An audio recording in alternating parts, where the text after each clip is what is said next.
महाराष्ट्र में महाविकास अघाड़ी में सीटों का फॉर्मूला लगभग तय हो गया है, बस ऐलान होना बाकी रह गया है। सूत्रों से मिली जानकारी के मुताबिक संभावित फॉर्मूले के तहत कांग्रेस 103 से 108 सीटों पर चुनाव लड़ सकती है।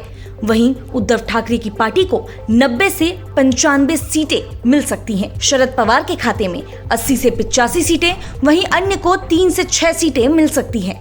महाराष्ट्र में विधानसभा की कुल 288 सीटें हैं। वहीं मुंबई में सबसे ज्यादा सीटों पर उद्धव ठाकरे की पार्टी विधानसभा चुनाव लड़ सकती है। सूत्रों के मुताबिक 18 सीटों पर शिवसेना अपने उम्मीदवार देगी।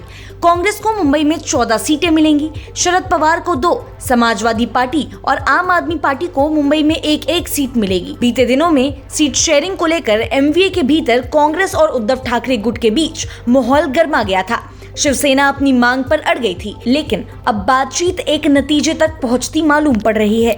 लोकसभा चुनाव में एमवीए में उद्धव ठाकरे ने सबसे ज्यादा यानी 21 सीटों पर चुनाव लड़ा था, लेकिन अब विधानसभा चुनाव में कांग्रेस ज्यादा सीटें लेने में कामयाब होती नजर आ रही है। लेकिन लोकसभा चुनाव में ज्यादा सीटें जीतने में कांग्रेस कामयाब रही। कांग्रेस ने महाराष्ट्र में सबसे ज्यादा यानी 13 सीटों पर जीत हासिल की थी।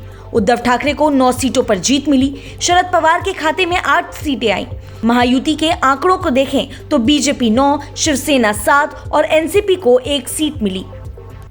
1 सीट पर निर्दलीय उम्मीदवार ने जीत हासिल की थी। इस तरह से लोकसभा चुनाव में महाविकास अघाड़ी को 30, वहीं महायुति को 17 सीटों पर जीत मिली। वोट शेयर के लिहाज से दोनों गठबंधन में 1% का अंतर रहा। महायुति को 43% तो महाविकास अघाड़ी को 44% वोट शेयर मिले।